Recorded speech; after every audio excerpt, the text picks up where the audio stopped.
Seguimos adelante hablando de otro de los aspectos de calidad de vida tan importantes como la alimentación y el bienestar. Nos acompaña hoy Raquel Sánchez. Raquel es dietista integrativa especializada en nutrición y cáncer y ha sido tan amable también de desplazarse hasta Barcelona para acompañarnos en este congreso. Cuando quiera, Raquel.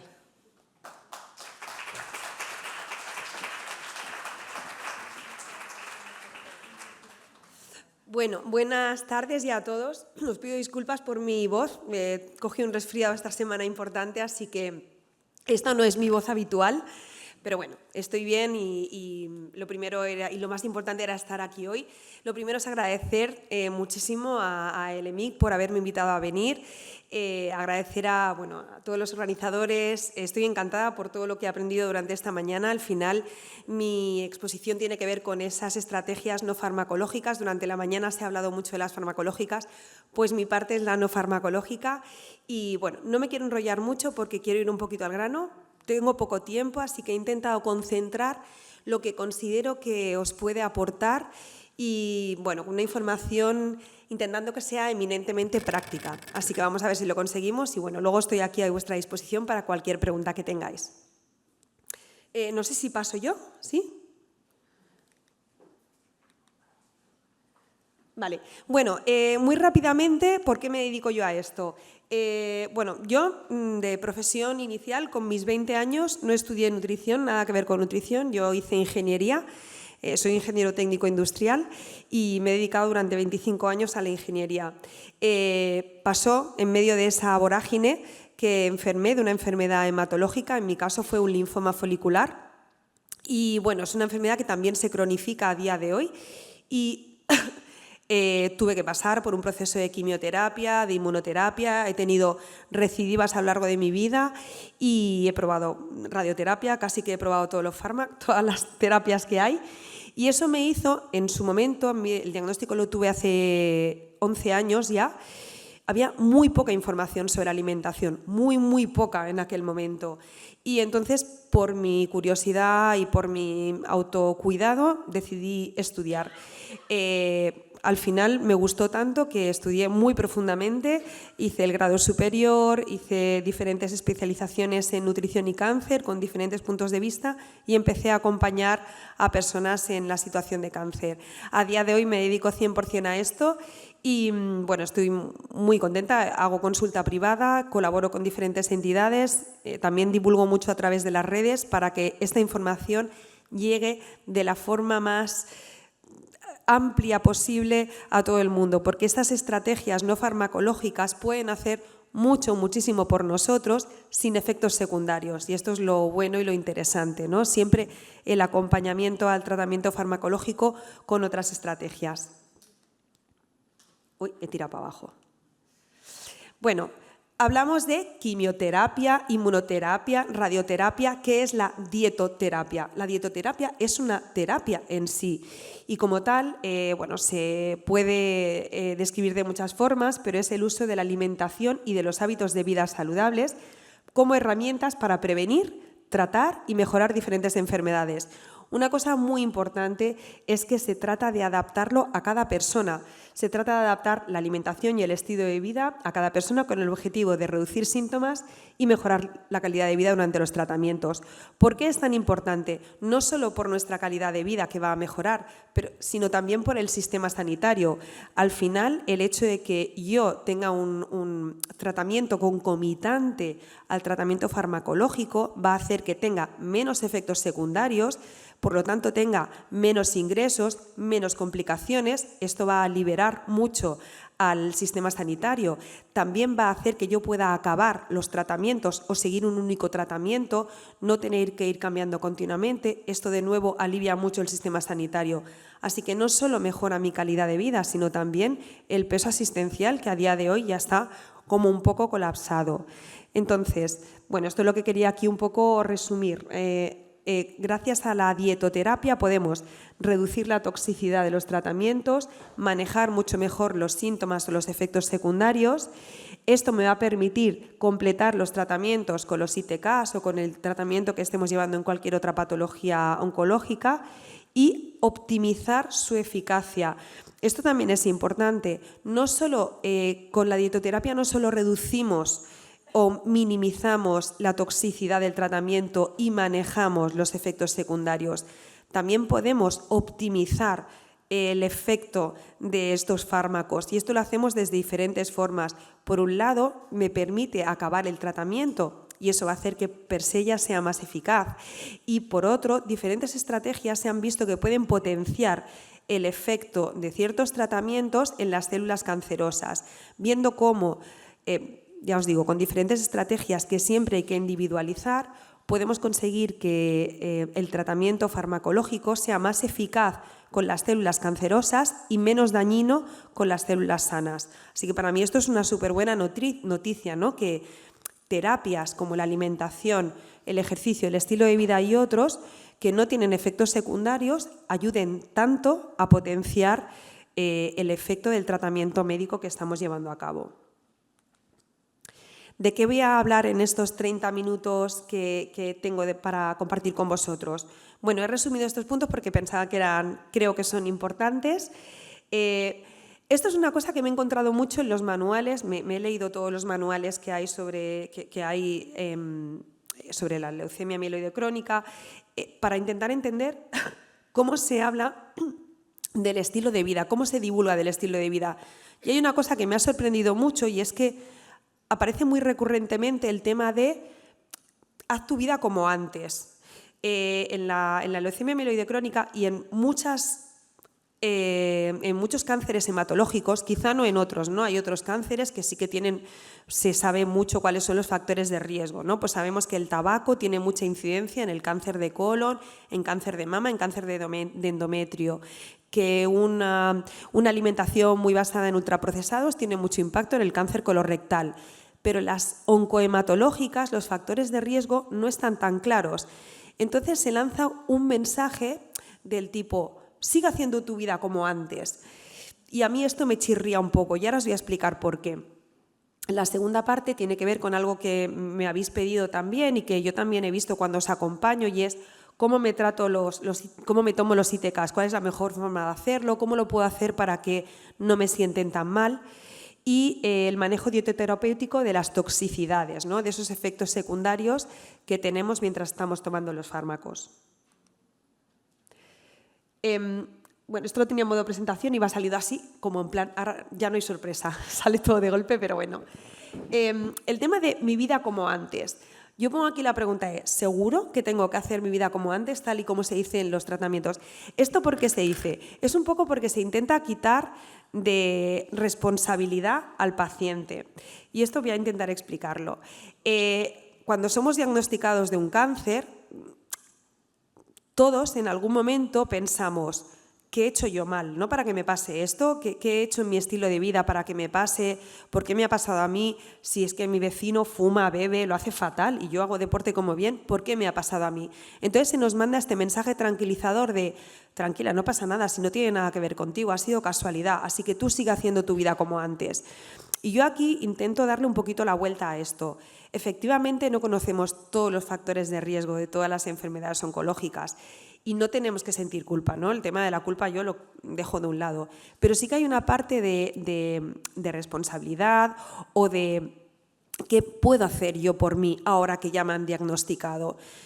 Y muchas veces el mensaje de haz tu vida como antes, yo en consulta, ¿no? Cuando acompaño a algunas personas me dicen, no, a mí el médico me ha dicho que haga lo mismo que antes y yo no pienso hacer ejercicio, no pienso comer lo que me dices y no pienso dejar de fumar. Bueno, pues a mí eso también me parece un poco acto de irresponsabilidad y aquí sí que me gusta animar también a los médicos, a las enfermeras, ¿no? Que tenemos aquí a gente a decir, es verdad que no conocemos todos los factores de riesgo que hay para estas enfermedades, pero quizá mejorar tus hábitos nos va a ayudar a muchas otras cosas. Y en estos, con la leucemia, os he puesto dos ejemplos concretos. Sabemos que situaciones de hipertensión arterial, dislipemias, que hay una elevación del colesterol, una elevación de triglicéridos o una diabetes mellitus, previa al inicio de los tratamientos con los ITKs, puede aumentar, por ejemplo, el derrame pleural con el dasatinib. Esto está escrito en las guías. Pues, joder, yo pienso, sí, yo tengo un síndrome metabólico, estas condiciones son típicas de síndrome metabólico. Si yo tengo un síndrome metabólico y sé que este síndrome metabólico puede aumentar los problemas con un tipo de tratamiento que a lo mejor en el futuro voy a necesitar, voy a trabajar en mejorar ese síndrome metabólico, ya, aunque solo sea por no tener tantos problemas con ese fármaco. Ya me parece razón suficiente como para querer mejorarlo y no seguir haciendo la misma vida que hacía antes. Otro ejemplo, parece ser, bueno, también está descrito en las guías clínicas, que personas que tienen enfermedades autoinmunes como la enfermedad inflamatoria intestinal, Crohn, colitis ulcerosa o que tienen úlceras gástricas tratadas con omeprazol durante mucho tiempo, si empiezan tratamientos con, por ejemplo, el bosutinib, van a tener un mayor incremento, un mayor riesgo de diarreas, de náuseas, de vómitos, de toda la toxicidad gastrointestinal. Pues de nuevo, si yo manejo de forma previa o intento mejorar esa situación, es posible que si en algún momento voy a necesitar ese fármaco, no tenga tanta toxicidad, no tenga tantas diarreas, no tenga tantos problemas. Así que bueno, de nuevo, si hago la pregunta, ¿mi vida como antes? Seguro yo aquí haría una respuesta de, bueno, quizá es una oportunidad para hacer ciertos cambios y para hacer ciertas mejoras en mis hábitos que me ayuden a resolver estas situaciones que ambas, tanto el síndrome metabólico como la enfermedad, las autoinmunidades, el cuidado de la mucosa digestiva, se puede mejorar mucho con tratamientos no farmacológicos, con estrategias no farmacológicas.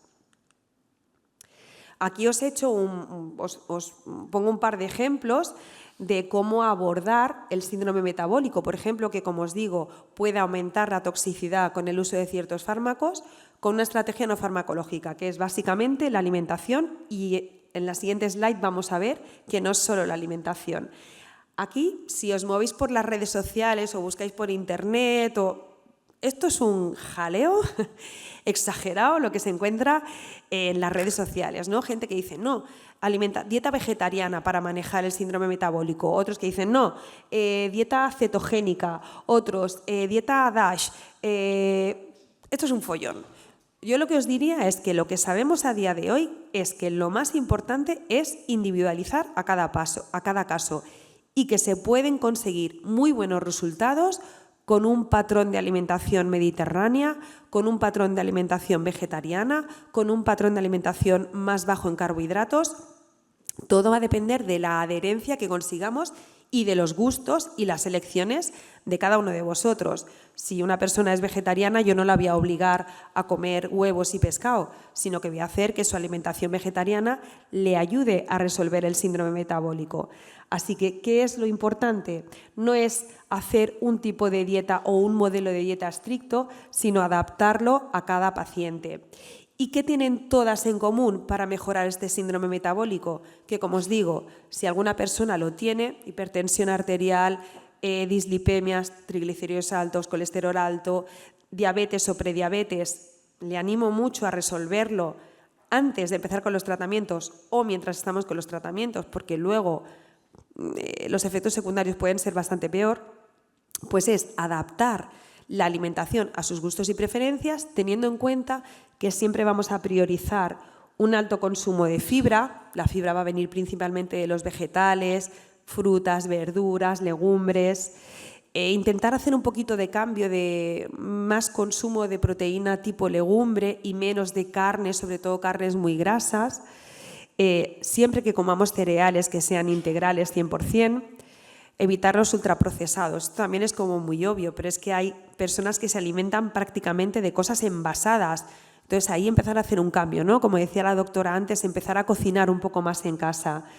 Y bueno, hay algunos alimentos que parece que son alimentos funcionales que pueden ayudar, que su consumo puede ayudar a mejorar este síndrome metabólico, como el té verde, los frutos rojos, el cacao, la canela de Ceilán, el vinagre de manzana y el aceite de oliva virgen extra, súper presente en nuestra dieta mediterránea y que nos va a ayudar mucho con este síndrome.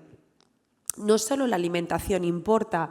Aquí os he puesto también un estudio en el que habla de que adultos con altos niveles de estrés tienen un 45% más de probabilidad de presentar síndrome metabólico frente a las personas que tienen bajos niveles de estrés.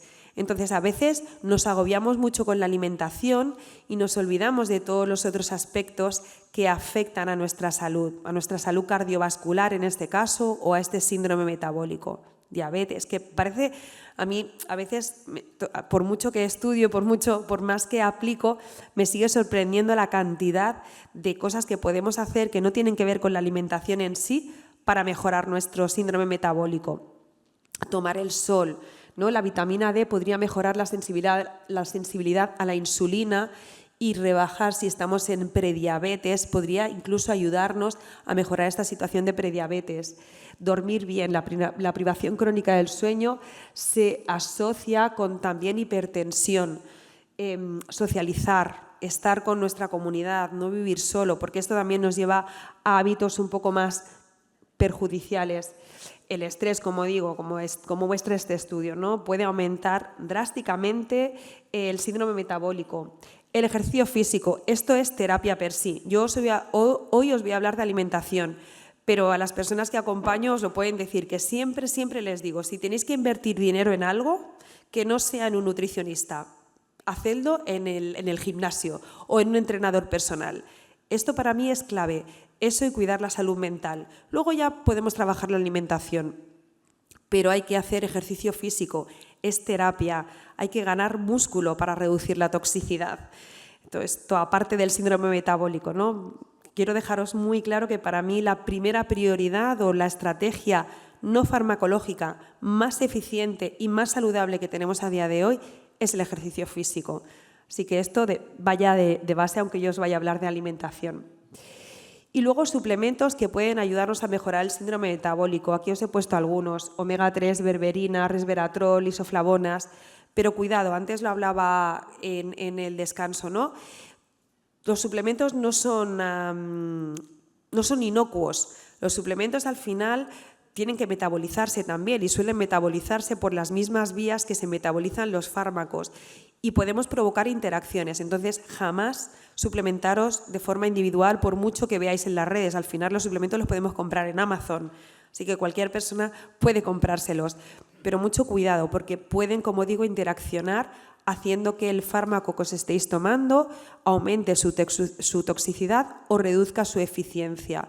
Así que antes de suplementarnos, comprobemos que estamos haciendo todo lo otro para mejorar nuestra situación: alimentación, ejercicio, estrés y descanso. Opciones sencillas para la toma de los ITKs, ¿no? También cuando he acompañado a personas con LMC es una de las cosas que más sale. Os he puesto aquí dos ejemplos, que seguro muchos de vosotros ya conocéis, pero quería compartirlos pues siempre hay que individualizar, siempre. Hay algunos fármacos que se tienen que tomar cada 12 horas, dejando tiempo antes y después. Y me dicen, bueno, ¿y esto cómo lo hago? ¿No? Pues esto sería un esquema, por ejemplo, ¿no? Que he compartido con algunas de las personas a las que acompaño. El nilotinib, por ejemplo, que se tiene que tomar cada 12 horas y dejando tiempo. Bueno, pues una forma de hacerlo sería 7 de la mañana me tomo un comprimido, a las 7 de la tarde me tomo otro y me da tiempo suficiente de dejar descanso para las próximas comidas. Puedo hacer a las 9 la primera comida del día, a las 2 la siguiente, a las 8:30 la última comida del día.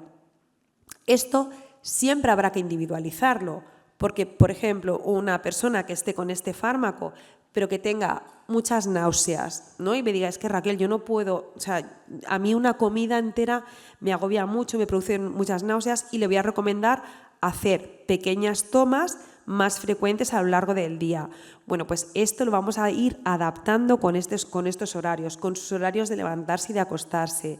Siempre se puede individualizar, pero siempre se pueden encontrar medidas adaptadas a cada uno de vosotros.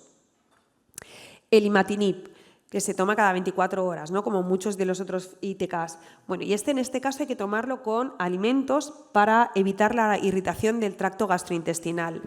Pues aquí, ¿qué es importante también? Antes de tomar más fármacos porque al final hay un efecto, como un efecto dominó con la farmacología, ¿no? Que un fármaco me produce un efecto secundario, me tomo otro para paliar ese efecto secundario que me produce, luego me tengo que tomar otro, ¿no? Con el omeprazol pasa mucho. Me tomo omeprazol para poder soportar los fármacos que tengo que tomar, pero resulta que el omeprazol impide que se absorban ciertos nutrientes y luego me tengo que tomar un suplemento de esos nutrientes y al final entro en una cascada farmacológica de la leche. Y esto se puede mejorar o se puede perfectamente acompañar de hábitos de alimentación y va a hacer que no tenga, por ejemplo, ese daño en el tracto digestivo. ¿Qué puedo hacer para evitar la irritación del tracto gastrointestinal? Pues, por ejemplo, acompañar el alimento de verduras y frutas cocinadas, mejor que crudas. Al estar cocinadas las voy a tolerar mucho mejor y van a provocar menos daño en la mucosa intestinal. Voy a reducir los alimentos que ralentizan la digestión, alimentos súper grasos. Estos alimentos hacen que la digestión sea mucho más lenta y, por lo tanto, cuando tomo el fármaco voy a tener más náuseas. Si tengo una digestión ligera, el fármaco lo voy a tolerar mucho mejor. Alimentos que irritan la mucosa gastrointestinal. Si el fármaco per sí ya aumenta la irritación, no voy a tomar estos alimentos, que va a hacer todavía que la situación sea peor. Pues el alcohol, el tabaco, café, el té negro muy reposado, el mate, los cítricos. Cuando ya haya pasado un tiempo y yo me haya acostumbrado a este fármaco y la irritación gastrointestinal haya mejorado, pues a lo mejor me puedo tomar un té o puedo empezar a tomar naranjas o comer el limón de aliño, pero hasta que esto haya pasado es mejor un poco frenar. Esto también me lo preguntan mucho, ¿no? ¿Voy a tener que hacer esta alimentación para siempre?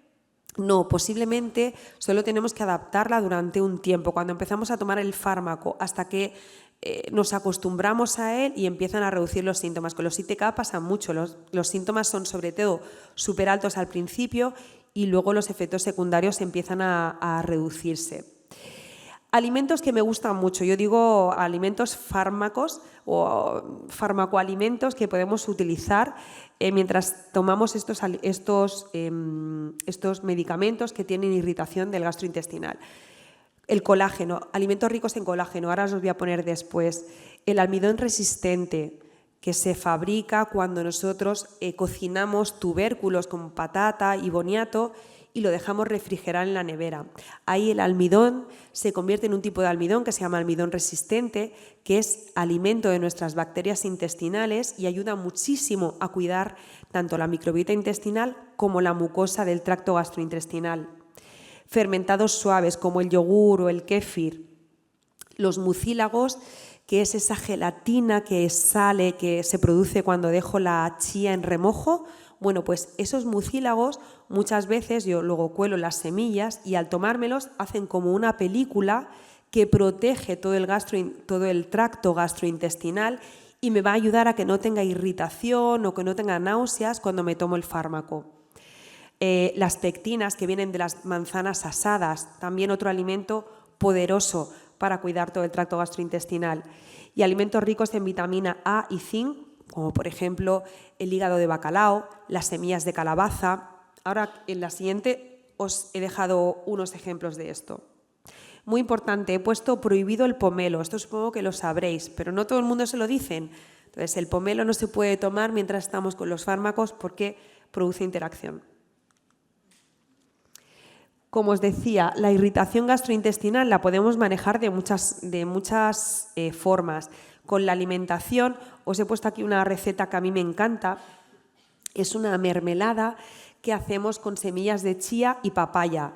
La papaya es una fruta que tiene unas enzimas que nos ayuda a hacer la digestión de forma muy sencilla y además cuida muchísimo la mucosa gástrica.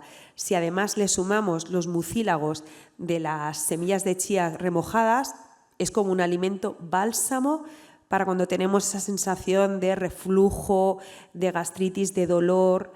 Es una receta maravillosa.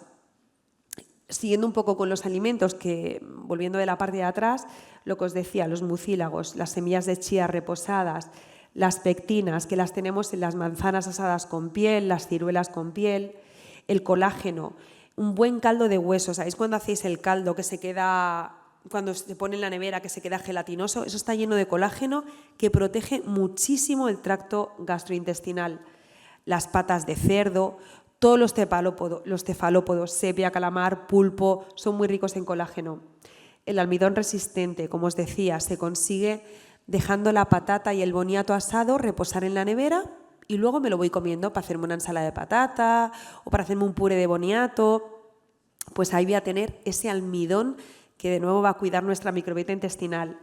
Los probióticos, como el yogur, se puede añadir papaya o semillas de chía y queda un alimento bálsamo para nuestra gastritis. Alimentos ricos en vitamina A y zinc, licado de bacalao, la zanahoria o la calabaza, todos los alimentos que son de color naranja son muy ricos en vitamina A, en betacarotenos. Bueno, pues si nosotros los cocemos y los servimos con un chorrito de aceite de oliva, vamos a ayudar a que la vitamina A se absorba mucho mejor y de nuevo cuide de esa mucosa del tracto gastrointestinal. Y luego hay algunas infusiones que también son muy calmantes y suavizantes. La malva, por ejemplo, el malvavisco, la regaliz, el té de roca, son infusiones que en general no interaccionan con los fármacos y producen como un moco que protege la mucosa del estómago y del intestino. Y de nuevo, suplementos que siempre se deben individualizar y no tomar si no es con prescripción y con garantía de que no interaccionan con los fármacos. Pero de nuevo, no solo la alimentación protege de la mucosa gástrica. De hecho, los hábitos la dañan y mucho. ¿Cuántas veces no nos ha pasado que tenemos gastritis o dolor de estómago en una situación de mucho estrés? Cuando tenemos mucho estrés, tenemos más posibilidad de que la mucosa gástrica se dañe. Si yo estoy tomando un fármaco que ya daña la mucosa gástrica, esto es una bomba. Entonces estoy fabricando un medio donde el fármaco va a hacer mucho daño. De nuevo os he puesto aquí un estudio que en este caso está hecho en modelos de animales en donde se vio que la privación del sueño entre 7 y 14 días, nadie tiene la tortura china de estar entre 7 y 14 días sin dormir, ¿no? Pero para que veáis la importancia de los hábitos, pues provocaba la aparición de lesiones gástricas hasta en un 30-50% de los animales. O sea, cuán importante es el descanso para que nuestras mucosas gástricas estén bien cuidadas. De nuevo, tomar el sol. Parece ser que niveles adecuados de vitamina D se asocian a un menor riesgo de gastritis. El dormir bien, como decíamos con este ensayo en animales, el estrés, sobre todo. Cuando tenemos mucho estrés, estamos generando mucho más ácido gástrico, ácido que si no hay alimentos va a dañar la pared gástrica. Así que luego cuando nos tomamos el fármaco y nos duele mucho, pues aquí vamos a tener que ver qué está pasando en nuestros hábitos que esté sumando a ese efecto secundario del tratamiento. Y el ejercicio físico regula el sistema nervioso, por tanto, mejora la producción de ácido gástrico, mejora la oxigenación de los tejidos y las mucosas. Cuanto más oxigenados estén, más cuidados van a estar. Y lo único que sí que tenemos que hacer si tenemos gastritis o tenemos muchas náuseas es evitar el ejercicio intenso de alta intensidad después de comer. Pero podemos hacer un yoga, unos estiramientos después de comer y hacer el ejercicio en otro momento del día. ¿Sí? Ahora, perdonadme si voy un poco rápida, pero como no controlo muy bien el tiempo y hablo mucho, luego hacemos preguntas, las que queráis. Os he intentado resumir algunas estrategias dietoterapéuticas, y no solo, como veis, para manejar algunos efectos secundarios. No los he puesto todos porque bueno, los ITKs pues, tienen efectos secundarios muy diversos y no me daba tiempo a todos, pero he cogido 4 de ellos para que veáis que podemos hacer muchas cosas. Uno importante, las náuseas. Bueno, ¿por qué se producen las náuseas con los ITKs? Porque es un fármaco que puede producir lesiones en las mucosas del tracto gastrointestinal. Al producir lesión va a producir dolor. También producen una sensación de plenitud temprana, ¿no? Entonces, cuando estamos comiendo, pues es como me da asco porque ya siento que estoy llena, entonces no tengo más ganas de comer. Y luego porque también producen una estimulación del centro del vómito. Al final, estos fármacos no solo actúan a nivel físico, sino también a nivel de todo nuestro sistema hormonal y nervioso. Y muchas veces estimulan esa sensación de vómito. Para eso, las estrategias dietoterapéuticas no van a ayudar tanto, pero sí el resto de estrategias que os he puesto aquí. Muchas veces, yo recuerdo que tenía una paciente que me decía, una paciente que tenía una leucemia, en este caso era aguda, y le habían hecho un tratamiento con quimioterapia bastante heavy para prepararla para el trasplante de médula. Y era una mujer que lo llevaba muy bien, o sea, habíamos manejado bastante bien la situación, pero cuando entraba en el hospital, en la puerta del hospital, vomitaba. Le entraban muchas náuseas y vomitaba. Y era una cosa eminentemente emocional. El olor del hospital, el entrar en el hospital le provocaba el vómito y además era automático, le pasaba siempre.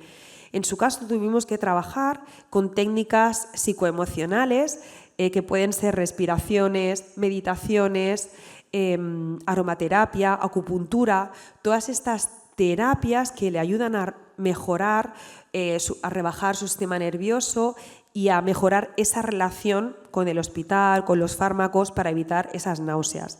Así que muchas veces cuando tengáis esa sensación de náuseas, lo primero que todo que os diría es parar un momento y respirar.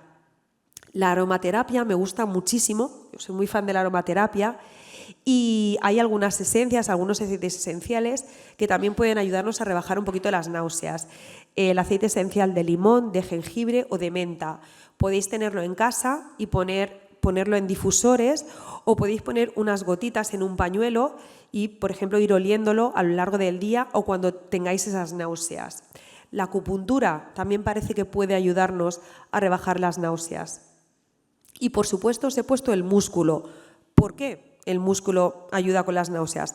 Pues porque al tener mayor masa muscular parece ser que tenemos menos toxicidad de los tratamientos. Si tengo menos toxicidad, tengo menos efectos secundarios, entre algunos de ellos las náuseas. Así que os invito a trabajar la fuerza, trabajar el músculo y ganar fuerza muscular. No solo para las náuseas, sino para todos los efectos secundarios. Estrategias dietoterapéuticas. En ayunas, si tenemos náuseas, quizá no es lo mejor empezar con un alimento líquido. Los líquidos van a revolvernos todavía más. Pues empecemos el desayuno o empecemos la mañana con alimentos sólidos. Perdón. Y si bebemos alimentos líquidos, pues tomarlos a pequeños sorbitos, no hacer un vaso de agua grande, porque eso va a estimular todavía más las náuseas y las ganas de vomitar. A lo largo del día, en este caso, pues en lugar de hacer comidas copiosas, hagamos pequeñas ingestas a lo largo del día. Enriqueced, ¿vale? Muchas veces cuando hay náuseas, uno de los problemas de las náuseas es que al final acabamos ingiriendo poca comida a lo largo del día y acabamos teniendo un déficit nutricional donde nos van a faltar a veces calorías, proteínas, vitaminas, minerales. Así que si voy a comer pocas veces porque tengo muchas náuseas o poca cantidad, aseguraos que lo que coméis sea nutricionalmente denso. Si yo tengo poca hambre y me como una bolsa de patatas chips, al final estoy llenando ese espacio con un alimento que no me va a aportar nada, más que placer inmediato, pero a nivel de nutrientes no me aporta nada. Entonces, al final del día digo, joder, me comí solo una bolsa de patatas fritas, ahí hay muy pocos nutrientes. Pues os invito a enriquecer las comidas que os toméis. Si en lugar de una bolsa de patatas fritas me como unas tostadas con un paté que yo haya hecho en mi casa de hígado de bacalao, que suena raro pero está muy rico, con unas semillas de calabaza, un huevo duro, un poquito de aceite de oliva, en muy poca cantidad me meto el triple de nutrientes que con unas patatas fritas. Entonces, cuando haya náuseas, no haya hambre, alimentos nutricionalmente densos. Quiere decir que con poca cantidad tenga muchos nutrientes. Se puede enriquecer con aceite de oliva, con aguacate, con huevo cocido, con levadura nutricional, con frutos secos, con fruta asada, ¿vale? Igual que los aceites esenciales de limón, jengibre y menta nos ayudan con las náuseas, también las infusiones. Las infusiones de jengibre y de menta no interaccionan con ningún tratamiento y pueden ayudar bastante con las náuseas. También le podéis poner una ramita de canela de Ceilán o una cáscara de manzana para hacer esa infusión y hacerla todavía más eficaz. Y en este caso os recomendaría, en lugar de comer crudos, comer cocinados. Las verduras, pues en lugar de una ensalada, una crema de verduras. La fruta, pues en lugar de la manzana normal, cruda, la manzana asada o una compota de manzana. Y aquí cuidado con los fritos, los olores fuertes, las salsas. Y también una cosa importante, cuidado con el contexto. Muchas veces tenemos náuseas y está nuestro familiar al lado, es que tienes que comer, es que tienes que comer, es que tienes que comer, y eso cada vez te produce más náuseas. Entonces, que no se importe decir, mira, ahora tengo náuseas, prefiero comer sola, o en otro momento, o a otra hora, o en otra habitación. Porque al final toda esa presión, ¿no?, de que hay que comer acaba produciendo más malestares digestivos. Las diarreas. Las diarreas con los ITK se producen también porque se daña la mucosa del tracto gastrointestinal y porque se altera muchísimo la microbiota intestinal. Por tanto, nuestras estrategias serían recuperar la microbiota intestinal y recuperar la mucosa, o al menos no seguir dañándolas. El fármaco ya lo hace, pues nosotros con nuestros hábitos no las sigamos dañando y mejorémoslas. En este caso, la hidratación es fundamental. Cuando tengo diarreas necesito estar hidratado porque si no voy a perder minerales por todos sitios. Y entonces esto es fundamental. Me puedo hidratar con agua sola. Si me da mucho asco, le puedo poner trozos de limón, trozos de fruta, hojas de menta, hojas de albahaca, el agua de arroz, licuados de zanahoria, un caldo, bebida de arroz, una bebida de reposición casera que puedo hacer en casa con un poco de sal, bicarbonato, limón y tengo mi bebida de reposición. Pero es fundamental manteneros hidratados. Técnicas de cocción, de nuevo, igual que con la gastritis, no me voy a repetir mucho, pero técnicas de cocción suave, evitar los fritos, los salseados, las cocciones muy fuertes. De nuevo aquí, en lugar de hacer 3 comidas al día completas, voy a ir haciendo más ingestas, más pequeñitas a lo largo del día. Aliñar con sal y limón nos puede ayudar mucho a mejorar la hidratación mientras estoy con diarreas, ¿vale? Aquí no voy a curar, pero sí que voy a evitar esa pérdida que tengo con las diarreas, igual que los alimentos ricos en potasio. El potasio también se pierde mucho con las diarreas, por tanto es importante que mientras tengo diarreas pues aporte patata, boniato, calabaza asada, plátano maduro, pollo. Son alimentos que nos van a aportar ese plus de potasio que voy a perder a través de las diarreas. Cuidado con la lactosa. Mientras haya diarreas, no os recomiendo los lácteos y si queréis, porque por ejemplo el yogur es un buen alimento, aunque haya diarrea, tomarlo sin lactosa, ¿vale? Cuando hay diarrea, la intolerancia a la lactosa suele estar aumentada. Cuidado con algunos tipos de grasas, que también va a aumentar las diarreas, los fritos, las salsas, los edulcorantes, ¿vale? Todo lo que lleva edulcorantes, xilitol, eritritol, todos los que acaban en todos los polialcoholes, también pueden acelerar las diarreas. Pues intentar evitar comer alimentos que normalmente son ultraprocesados que llevan edulcorantes. Los cereales y las integrales y las hojas verdes, alimentos súper interesantes, quizá en el contexto de diarrea los tenemos que reducir durante un tiempo, ¿vale? Os he dejado un par de ideas que ayudan mucho cuando estamos con diarreas. Hay una receta que no me quiero enrollar mucho, pero la podéis buscar por internet, que la vais a encontrar en 200.000 sitios. Es la biomasa de plátano verde. Se trata de coger plátanos verdes, de estos que venden en las tiendas de alimentos latinoamericanos, el plátano verde, lo troceo, lo cuezo, luego lo hago una papilla y eso tomo una cucharadita cada día. La biomasa de plátano verde nos ayuda a regular muchísimo la microbiota intestinal cuando estamos con diarreas y puede mejorar, puede hacer que se reduzcan, que se frenen bastante. Así que os animo a buscar por internet una receta de biomasa de plátano verde, tenerlo en la nevera e irlo introduciendo a lo largo del día mientras tengáis. Y luego aquí sí valorad con vuestras enfermeras, con vuestro equipo médico, la toma de probióticos o incluso suplementos con zinc. El suplemento con zinc me gusta, ayuda a paliar las diarreas, pero no todo el mundo lo tolera bien. Sin embargo, los probióticos cuando hay diarreas sí que hay ya bastante evidencia científica y bastante peso como para no recomendarlo. Y aunque estemos neutropénicos incluso, no sería un problema. Entonces, hablad con vuestro equipo médico sobre la posibilidad de tomar probióticos, tanto para prevenir como para resolver una situación de diarreas. También, evidentemente, las frutas, las verduras, preparadas de tal forma que mientras haya diarreas las toleramos bien, van a aportar todos esos nutrientes que nuestra microbiota necesita para estar bien cuidada mientras hay diarreas. El estreñimiento es como el otro caso, ¿no? Hay personas que con otros fármacos también sufren un estreñimiento que al final puede complicarse y llegar incluso a oclusiones intestinales. De nuevo, ¿por qué se producen? También porque hay una alteración de la microbiota intestinal y también porque algunos fármacos ITKs producen una alteración de la motilidad. La motilidad gastrointestinal son los movimientos que tiene que hacer nuestro intestino para acabar moviendo la caca de un sitio hasta el recto para poder expulsarla. Pues hay como una pequeña parálisis de esa motilidad intestinal que dificulta el ritmo intestinal y por tanto las evacuaciones. Entonces, de nuevo, si yo tengo motilidad intestinal, voy a estimularla y la mejor forma de estimularla es con el movimiento, sobre todo el ejercicio, pero se puede estimular bailando, se puede estimular con masajes. En muchos centros de fisioterapia realizan masajes que nos los pueden enseñar, son súper sencillitos, que se trata de cada noche cuando estoy en la cama me hago un masaje en la zona abdominal para estimular esa motilidad y ayudar a que la deposición, las cacas, se muevan a lo largo del tracto digestivo y podamos ir al baño por las mañanas.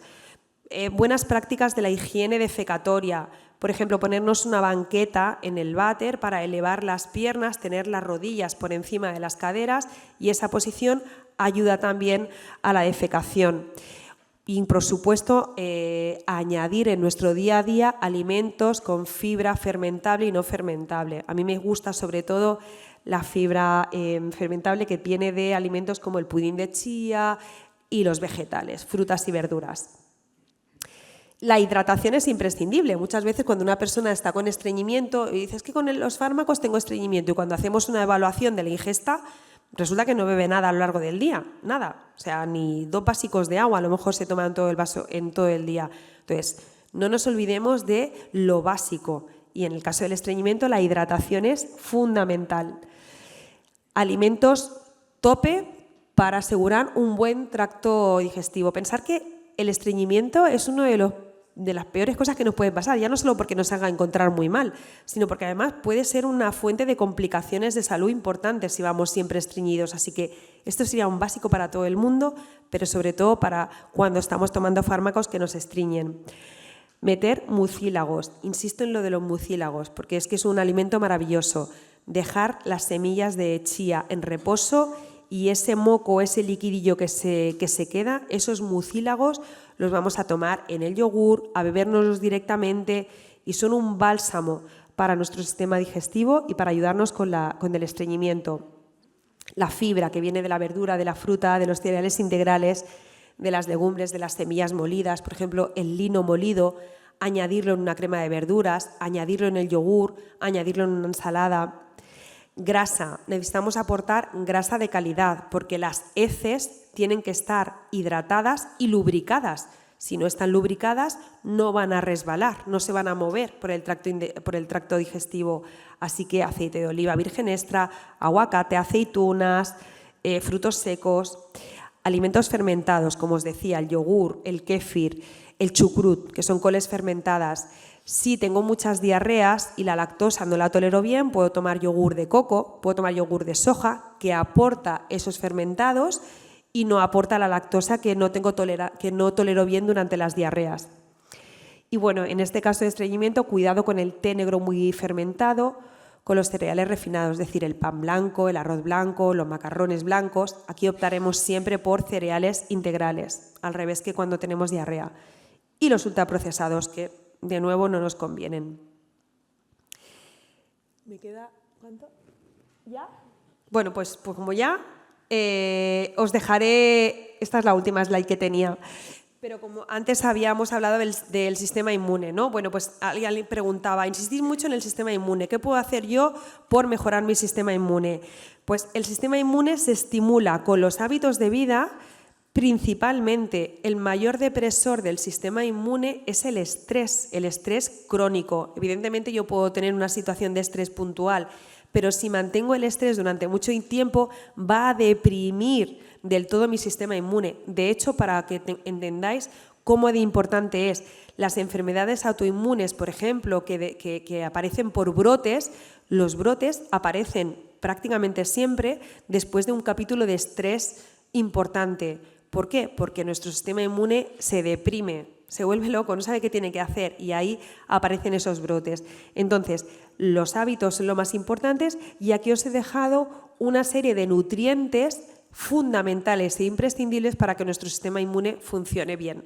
Básicamente son nutrientes que vienen de alimentos, no es magia, no son suplementos que tenemos que tomar. Tenemos que hacer una alimentación basada en alimentos que nos aporten todos estos nutrientes. El sol, porque su importancia con la vitamina D, y no hace falta hacer una dieta neutropénica, que durante mucho tiempo se ha hablado de la dieta neutropénica o la dieta de baja carga microbiana. No es necesario hacer una dieta neutropénica. En casos súper puntuales, en trasplante de médula ósea, quizás sería recomendada, pero en caso de la LMC no hay ninguna situación que nos diga que tendríamos que hacer una dieta neutropénica o de baja carga bacteriana. Así que bueno, esto os lo pasaremos para que tengáis esos nutrientes y sobre todo los hábitos. Eso es lo que más estimula el sistema inmune. Dormir bien, hacer ejercicio, exponernos al sol y mantener unos niveles de estrés adecuados. Así que si estamos en una situación que no podemos controlarlo, técnicas de relajación, de respiración y abordar con acompañamiento psicológico si es necesario. Y mi vida como antes, seguro, pues lo mismo, hay que hacer algunos cambios. Pues muchas gracias y perdón por extenderme.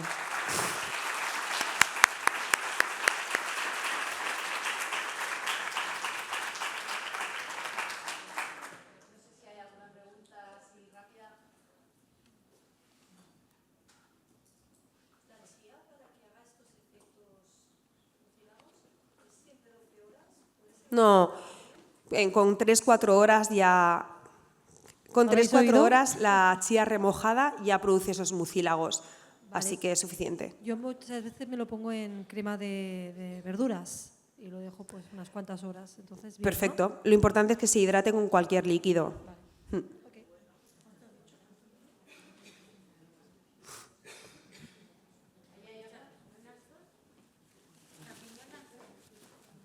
Ah, los champiñones al sol. Sí, porque los he puesto, ¿no? Sí, parece ser que los champiñones, hay muy pocos alimentos que nos aportan vitamina D. La vitamina D principalmente la sintetizamos nosotros a través de la piel, hace un proceso la piel, el hígado, el riñón, cuando nos exponemos al sol. Pero sí que algunos alimentos aportan, sobre todo los pescados crudos, los arenques, las anchoas, la yema de huevo y los champiñones. Si nosotros cuando los tenemos crudos los lavamos, los cortamos y los dejamos un rato al sol, absorben una cantidad de vitamina D que luego nosotros podemos aprovecharnos de ella. Así que un carpaccio de champiñones al sol, fantástico. Gracias. Respecto a la absorción de vitaminas, específicamente B y D, ¿qué se puede hacer? En mis últimos estudios que realizaron tengo bajo esos dos elementos, me dieron como algún complemento, pero a nivel alimentación, ¿qué podría hacer para mejorar la absorción? La vitamina D es liposoluble, por tanto, como digo, la vitamina D principalmente se sintetiza a través de la exposición a la luz del sol, así que con 10 minutos al día, depende del fototipo de piel, pero con 10 minutos al día es suficiente y de hecho lo que sabemos es que sintetizamos mucha más vitamina D o conseguimos mejores niveles de vitamina D en sangre a través de la exposición a la luz del sol que a través de los suplementos. Esto es súper importante. Entonces, exponeros al sol cada día un ratito. Si tomamos suplementos, parece ser también que la estrategia más interesante son dosis más pequeñas cada día, en lugar de altas dosis una vez al mes o una vez a la semana. A veces nos dan 25.000 unidades internacionales a la semana o al mes y parece que esto es menos eficiente que tomar 1.000, 2.000, 3.000, 4.000 unidades internacionales al día. Y cuando tomemos el suplemento de vitamina D, siempre hacerlo con una fuente de alimentos grasos. En el desayuno, por ejemplo, donde yo meta aceite de oliva o aguacate o frutos secos, porque de esta forma la vamos a absorber. Las vitaminas B, generalmente, no sé qué vitamina B tienes déficit, pero se pueden obtener a través de la alimentación, los folatos B9, hojas verdes, la B12, alimentos animales, pero la vitamina B necesita que nuestro estómago funcione muy bien y la B12 necesita que nuestro estómago funcione muy bien. Se absorbe a través de una sustancia que se llama factor intrínseco que lo fabrica el estómago. Muchas veces, si tomamos omeprazol de forma crónica, no tenemos factor intrínseco, no absorbemos la vitamina B12. Entonces hay que hacer un trabajo de estimulación de los ácidos gástricos y hacer que el estómago funcione bien para poder absorberla bien.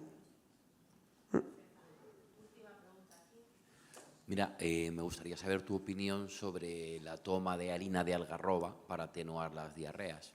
Me parece, es un remedio similar a la biomasa de plátano verde. La harina de algarroba también nos puede ayudar, entonces se puede utilizar para hacer tortitas de harina de algarroba, para espesar una bebida vegetal y también funciona bien para las diarreas. Pero es que depende de las personas, hay gente que le va bien, hay gente que no, entonces probamos una estrategia, si no probamos la otra, pero la harina de algarroba puede funcionar y me gusta.